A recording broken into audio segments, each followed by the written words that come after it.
right, here we go. Are you ready? So this is part 3 of Job 23, 1 through 14.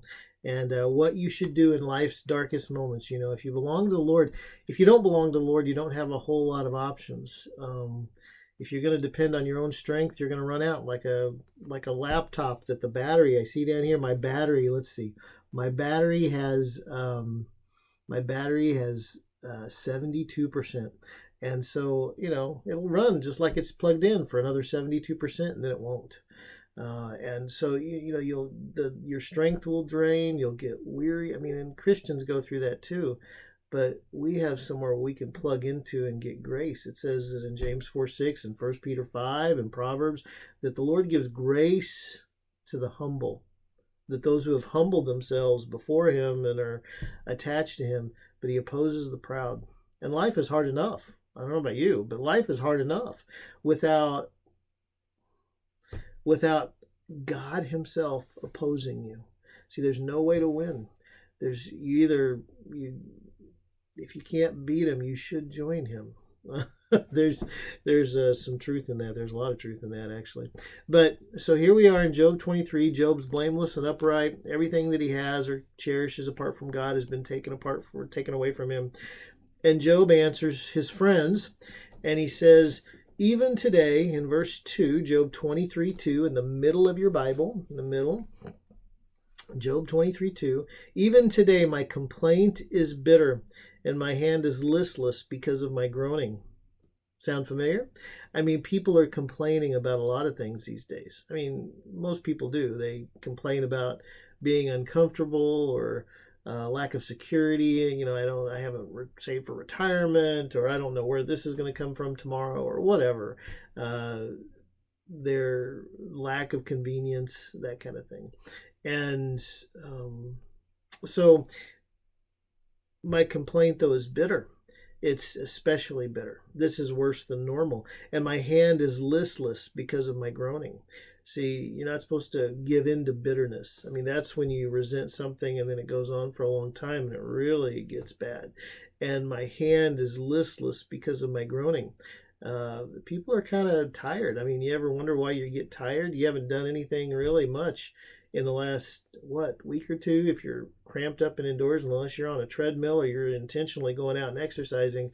I've had several people tell me that they're kind of, boy, I wake up and I haven't done anything in 3 days and I wonder why I'm tired. I shouldn't be tired. I'm getting more sleep than I normally do. This is part of it. My hand is listless because of my groaning. Well, you're kind of stuck. Maybe physically, but mentally and emotionally and spiritually too. And then he says something that's really stunning, you all. Look at verses 3 down through 7. And what comes out of the mouth is an overflow of the heart. You know, and these words are important. Words mean things.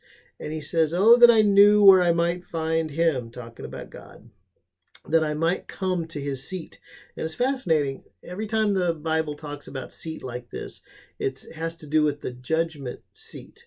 In Hebrews 1:3, Jesus has taken care of all of this. All of his time on earth is complete, the cross, the resurrection, the ascension. And it says in Hebrews 1:3 that he sits down at the right hand of the Father. What do you sit on? A seat. And it's Christ's seat is the judgment seat. And wherever he sits, like how do you know this, that any plane, we think of the air of the plane that the president is on, the one with the blue paint and the seal, that's Air Force One. But do you know that any plane that the president gets on, if the president were to get on the same plane you are on, that would be Air Force One? I mean, that's the call sign. And any seat that Jesus sits in is the judgment seat. Both metaphorically and literally, because he is the judge with a capital J. It's part of who he is. But it's part of, actually, it says in Revelation 14:6 and 7, it's part of the eternal gospel, which is really fascinating. It's part of the gospel that he's a judge. If you want to go look at that. But in verse 4, he says, I would present my case before him like a lawyer. I would present my case before him and fill my mouth with arguments. Now, that doesn't mean that he's mad at God. That means you're talking about like lawyer arguments. He's defending himself. He hasn't. His friends are saying, "Well, all this has happened to you. You must have sinned," which is the oldest recorded preaching of what's is often called the prosperity gospel, which is no gospel at all, but the prosperity gospel. If you do good things will happen to you. Which I don't know why we're calling it the prosperity gospel. It's a Hindu idea called karma, and actually it predates Hinduism by a long time. It actually goes back to right here. It's always been around, and I guarantee it was around before the flood.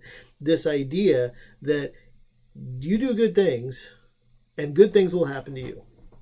I hear people talk about, oh, I'm thankful. And I know they're atheists. I mean, I know that they're agnostics or whatever. If God's out there, he doesn't care about me and he's not knowable or whatever, these things that they make up in their mind. And it says, I've heard people tell me to my face, and they say, in real conversations, and they say that, God is, if he's out there, he doesn't care about me, and so they're talking about being thankful. But these same people talk about being thankful, and I say, thankfulness is a transaction. You can't be thankful. You have to be thanking somebody. That's one person thanking another. You understand that being thankful is I thank you. It's a verb. I thank somebody. You can't be thankful to nothing. And so what are they thankful for? Oh, I'm thankful to the universe is really treating me well. The universe? Have you read Romans 1? Do you know that wording is actually in the Bible in Romans 1? It says that in Romans 1 that people will not worship the Creator. They'll refuse, but they'll instead worship what's created. What did God create? It says that in the Psalms, it says he spreads out the stars like a scroll. And I've got a little picture here on my wall. I'm going to read it to you right here from my wall. And it says in Psalm 33:6, by the word of the Lord the heavens were made, and the stars by the word of his mouth. I believe it. And he did. And so people worship those things. They worship the stars, and they worship what's created instead of it's idolatry is what the Bible calls it, actually. That's the name of the sin. But you can still be guilty of the sin even if you don't understand the charge against you. So you have to be very, very careful. That's why you have to be in the Word and let it convict you that you actually need the Lord. However much you think you need him, if you're saved or if you're lost, no matter how much you think you need the Lord, you need him more. I need him. I need to depend on him more today than I am right now. And Lord, give me grace to do that today and tomorrow. And if you're not saved, you still need him. I mean, Lord, you need to, please, I need you to save me. But he says, I would present my case before him and fill my mouth with arguments. I would know the words which he would answer me and understand what he would say to me. See, he doesn't want to just talk. He wants to listen. Isn't that interesting? That's kind of what the Bible and prayer are. The Lord has provided for that. The Bible is the prophet's words, the apostles' words. That's who God has chosen and to be his mouthpieces. And so this is God talking to us, what we're sitting here reading. And prayer is us talking to him. So that's what he's longing for. Would he contend with me in his great power? No. He's not going to sit and argue with me, but he would take note of me. Isn't that interesting? He just wants to be close to God. He wants to be noticed by his Father, which is what all children really want. There, the upright could reason with him, and I would be delivered forever from my judge. Now, see, I'm not going to go back into that because these are chewables, but go back to what I was talking about actually the chewable, I think it's whatever number it was, the first one, about James 5, 9 through 11. It talks about Job, and it talks about God, Jesus being the judge. And see, so this is Christ in the Old Testament right here. I would be delivered forever from my judge. Well, God does not reveal that Job knew Jesus' name. We know he didn't actually. but he knew the concept. He understood. See, Noah, how would he know this? By the teachings of the people that came before him, Noah and his sons. See, Noah knew a lot.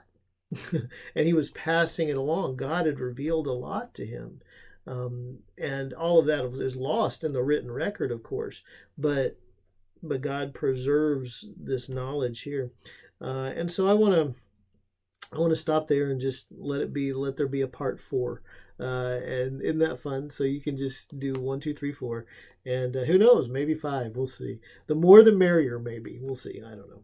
But this is worth spending time in as long as we want to. So I'll come back and kind of finish up the commentary on chapter 23, Job 23, verses 3 through 7 there, and then we'll go on and do the rest. Okay.